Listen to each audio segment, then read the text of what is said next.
अगर अपने वर्तमान समय को किसी भी फालतू के काम में बर्बाद करते हो तो इस कहानी के बाद अपना समय बर्बाद करना बंद कर दोगे। दोस्तों, एक बार एक परेशान व्यक्ति महात्मा बुद्ध के पास आता है और वह महात्मा बुद्ध से कहता है कि मैं अपने जीवन की परेशानियों से बहुत परेशान हूँ। मैं अपने जीवन की परेशानियों का हल नहीं खोज पा रहा हूँ, इसलिए आज मैं अपने जीवन का त्याग करना चाहता हूँ। मेरा मन कह रहा है कि अगर मैं आत्महत्या कर लूँगा तो मेरे जीवन की परेशानियाँ ख़त्म हो जाएंगी और मैं अपने जीवन में शांति की ओर बढ़ जाऊँगा।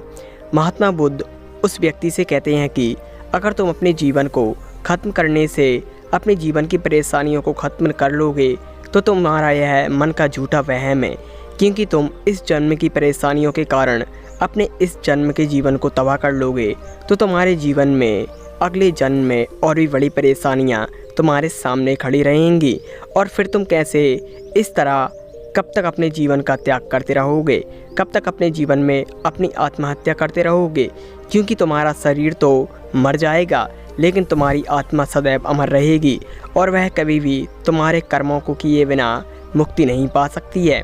वह व्यक्ति महात्मा बुद्ध की इन बातों को सुनकर प्रेरित होता है और फिर वह महात्मा बुद्ध से कहता है कि क्या मेरे जीवन में मेरी परेशानियों का आना मेरे कर्मों का कोई दोष है? महात्मा बुद्ध उस व्यक्ति से कहते हैं कि हाँ, तुम्हारे जीवन में परेशानियों का आना तुम्हारे कर्मों का ही दोष है, क्योंकि तुम अपने जीवन में अपनी परेशानियों का महत्व नहीं समझ रहे हो, क्योंकि तुम्हारे जीवन में तुम्हारी परेशानियाँ तुम्हें बना रही हैं, तुम्हें मिटा नहीं रही हैं। बस तुम्हारे मन का शोर ही है जो तुम्हें उन परेशानियों को नहीं समझने दे रहा है। उन परेशानियों से कैसे निकला जाए, इसके लिए तुम्हारा मन तुम्हें कोई मार्ग नहीं बता रहा है। वह युवा महात्मा से कहता है कि ऐसा ही मेरे साथ चल रहा है। मैं जिन भी परेशानियों से निकलना चाहता हूँ, मेरा मन उन परेशानियों में मुझे उलझा कर रख देता है। मैं कैसे इन परेशानियों से निकलूँ, मुझे कोई मार्ग बताइए। मेरे पास तो कोई गुरु भी नहीं है जो मुझे मार्ग दिखा सके कि इन परेशानियों से ऐसे निकला जा सकता है। महात्मा बुद्ध कहते हैं, हर किसी के जीवन में गुरु नहीं होता है, लेकिन वह अगर अपने जीवन में अपनी आत्मा को अपना गुरु मान ले तो वह अपने जीवन की किसी भी परेशानी का हल खोज सकता है। वह कहता है कि आत्मा क्या होती है। महात्मा बुद्ध कहते हैं, अगर तुम अपनी आत्मा को जानना चाहते हो तो तुम्हें एकांत में आना होगा, और तुम अगर एकांत को भी नहीं जानते हो तो तुम्हें अकेलेपन में रहना होगा। वह कहता है कि जब भी मेरे जीवन में कोई परेशानी आती है तो मैं अकेलेपन में ही रहता हूँ, लेकिन मेरी आत्मा मुझे कोई आवाज़ नहीं देती है। महात्मा बुद्ध कहते हैं, तुम्हें आत्मा आवाज़ देती है, बस तुम्हारे मन का शोर उस आत्मा की आवाज़ को दबा देता है। वह युवा कहता है कि आज से मैं अपनी आत्मा की आवाज़ सुनूंगा।